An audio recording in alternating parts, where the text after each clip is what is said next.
जय माँ इंद्राक्षी, जय अम्बे। इंद्राक्षी धाम में दर्शकों आप सभी का हम हार्दिक स्वागत करते हैं। श्राद्ध पक्ष चल रहा है।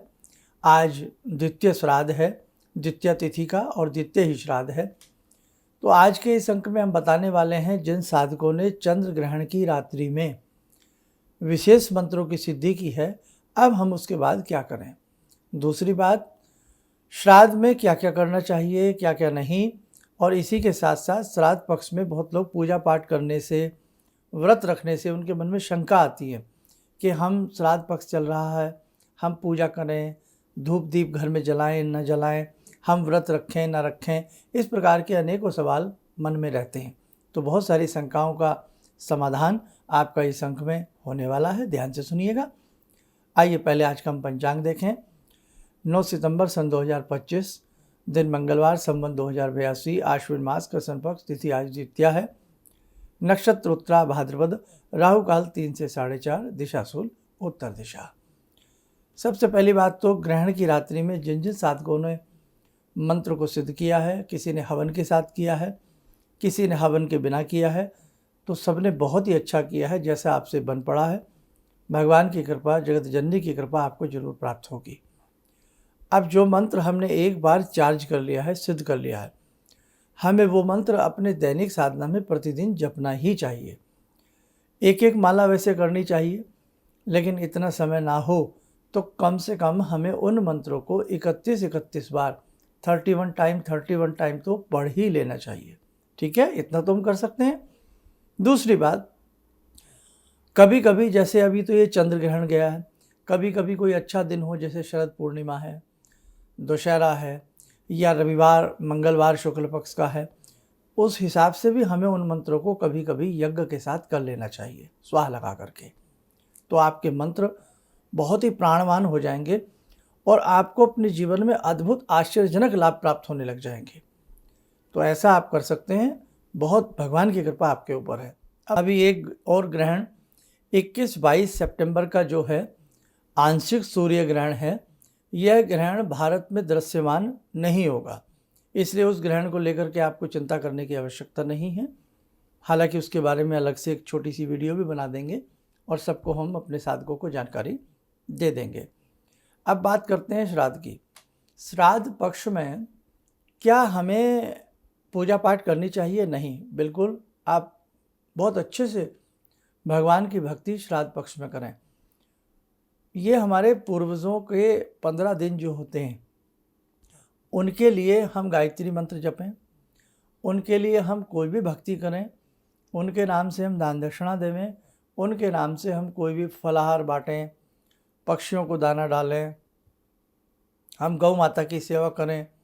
उनके नाम से जितने भी हम श्रेष्ठ शुभ कार्य करेंगे, उतना ही उन दिवंगत आत्माओं को फल की प्राप्ति होती है।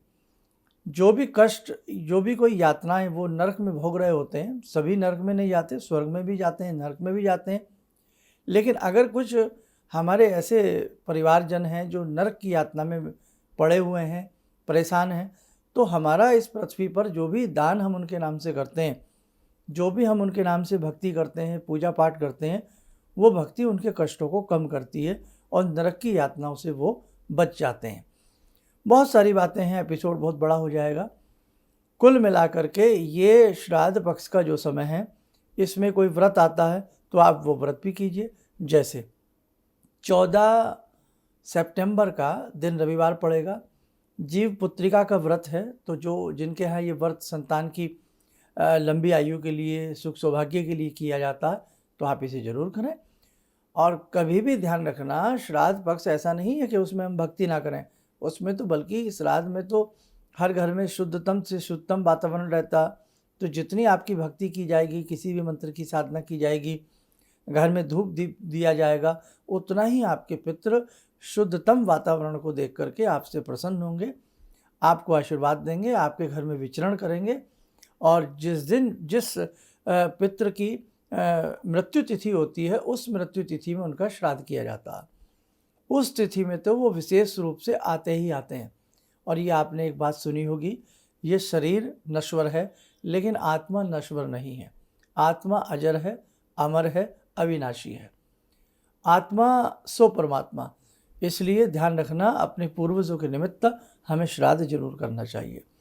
श्राद्ध पक्ष में जो भी व्रत आदि आते हैं उन्हें भी अच्छे प्रेम से करना चाहिए। महालक्ष्मी का 16 दिनों का व्रत आपने देखा ये अष्टमी तक चलेगा, तो कोई डर नहीं, आप करिएगा। तो श्राद्ध पक्ष में कहीं से कहीं तक भी ये बात नहीं आती, शामिल नहीं होती कि हम इसमें पूजा ना करें, इसमें भक्ति ना करें। सूर्य को जल दीजिए और 1 लोटा जल सूर्य को देवें, 1 लोटा जल उसमें काला तिल हल्का मिष्ठान मिला करके दक्षिण दिशा की तरफ मुख करके अपने पितरों के नाम से सभी को देना ही चाहिए। अब एक बात इसमें और हम सम्मिलित कर लेते हैं कि इन दिनों में हमें शुद्ध रहना चाहिए। नॉनवेज तो कभी भी जीवन में नहीं खाना चाहिए, लेकिन जो समझाने से भी ना समझें, जिनका मन ना माने, तो भैया कम से कम हम आपसे करबद्ध प्रार्थना करते हैं कि ये पूर्वजों के शुभ और शुद्ध दिन होते हैं। इन दिनों में घर में नॉनवेज कतई ना लाएं, कतई ना खाएं। साथ में आगे नवरात्र हैं, उन दिनों में भी आप घर में परहेज़ रखें, लहसुन प्याज का भी परहेज़ रखें तो बहुत अच्छी बात है, क्योंकि ये दिन बड़े पुनीत हैं, बड़े पावन हैं, पवित्र दिन होते हैं। इन दिनों में प्रयास रखें कि हम मैला कुचले रहने का प्रयास न करें, हम सहवास क्रिया से बचें, हम झूठ कपट से बचें, हम बहुत शुद्धतम वातावरण बना करके इन दिनों में रहें तो ज़्यादा अच्छा है। इन दिनों में प्रयास रखें हम सिर के बाल ना कटवाएं। और बहुत लोग कहते हैं क्या इन दिनों में महिलाएं सिर धो सकती हैं? तो बिल्कुल आप सिर धो सकते हैं, बाल धो सकते हैं, स्नान कर सकते हैं। ऐसा कुछ नहीं है, बल्कि शुद्ध रहिए, अच्छे से बन के रहिए। कोई ऐसी इन दिनों में कोई ऐसी विशेष अड़चन नहीं आती है। और धूप दीप जोत बत्ती जो भी आप अपने घर में करना चाहें तो इन दिनों में आप बहुत अच्छे से कर सकते हैं। और एक चीज़ और हम आपको इसमें छोटी सी बता दें, जिन्हें अपने पूर्वजों की मृत्यु तिथि याद ना हो कि साहब हमारा मन है हम श्राद्ध करें और मृत्यु तिथि याद नहीं है, तो उसके लिए आप उनका श्राद्ध अमावस्या तिथि में जरूर कर सकते हैं। सर्व पितृ विसर्जनी अमावस्या इस बार जो है वो 21 सितंबर की है, दिन रविवार का है। जो लोग जॉब में हैं, छुट्टी का दिन है, बहुत अच्छे से अपने पितरों के निमित्त करें, चाहे ब्राह्मण को भोजन करावें, चाहे सूखा राशन देवें, लेकिन जितना आपसे हो सके आप करने का प्रयास करें। समय और चला आज की ध्यान साधना का जुड़ते हैं भगवान शिव शंकर से।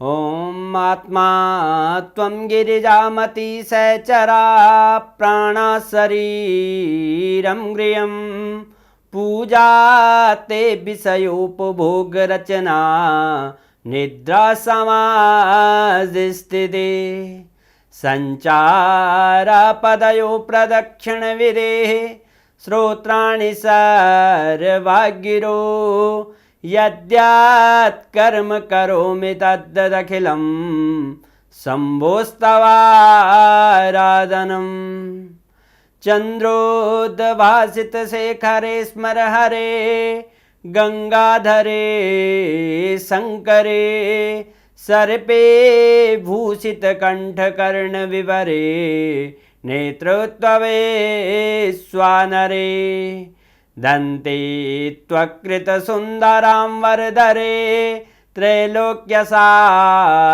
हरे मोक्षार्तिं कुरु चित्तवृत्त्यमचलं मन्येस्तु किं कर्म वे वन्दे देव उमापतिं सुरगुरुं वन्दे जगत्कारणं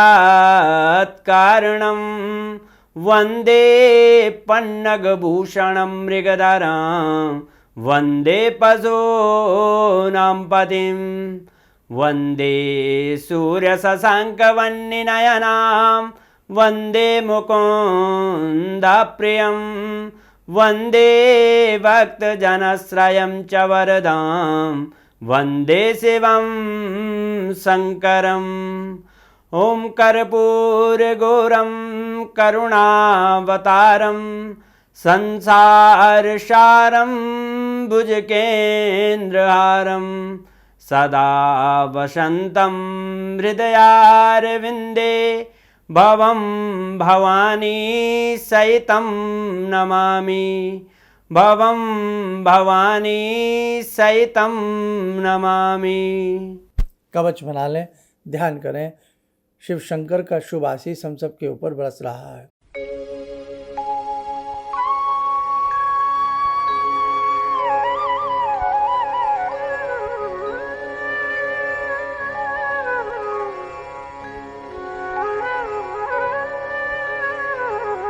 खोलते हुए नेत्र खोलें, सामान्य हो जाएं।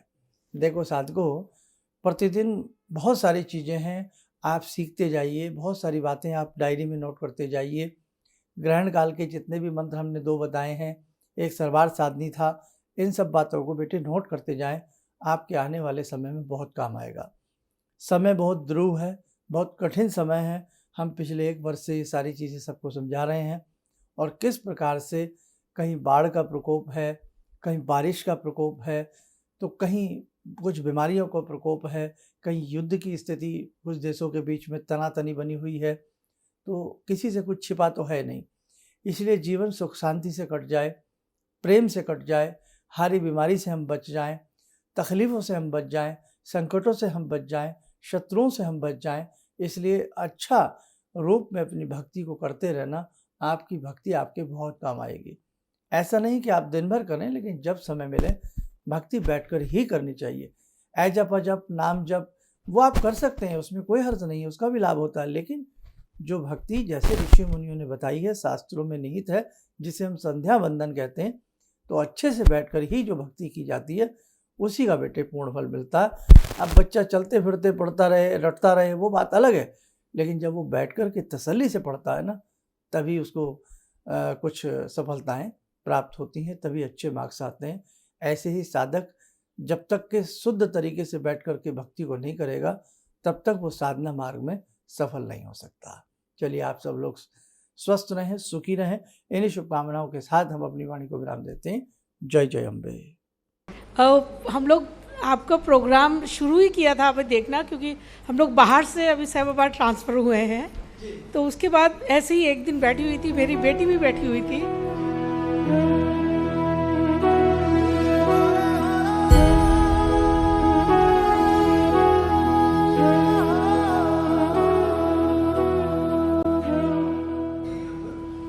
उस टाइम उसके बाद जॉब नहीं थी। थोड़ा टाइम उसने जॉब छोड़ी, मैंने एकदम से बोला उसको कि तुम ये लगाओ फ़ोन, और पहली बार ही में ही उसका आपके साथ फ़ोन लग गया। पहली बार ही उसका फ़ोन लगा और आपने कहा कि उसको बहुत अच्छी नौकरी मिलेगी, और थोड़े दिन बाद ही उसको बहुत अच्छी नौकरी मिल गई और वो बहुत अच्छी नौकरी कर रही है। धन्यवाद बहुत इसके लिए। किसी भी समस्या के समाधान के लिए मिले प्रसिद्ध हस्तरेखा एवं वास्तु विशेषज्ञ प्रोफेसर धर्मेंद्र शर्मा जी से। नोट: शिविर में भाग लेने हेतु एवं व्यक्तिगत रूप से मिलने के लिए कॉल करने का समय सुबह 10 बजे से शाम 6 बजे तक। हमारे विभिन्न ज्ञानवर्धक कार्यक्रम देखने के लिए आप हमें अभी सब्सक्राइब करें, बेल आइकन को प्रेस करें ताकि आप देख सकें हमारा कार्यक्रम सबसे पहले। और अधिक जानकारी के लिए फेसबुक पेज को लाइक करना न भूलें।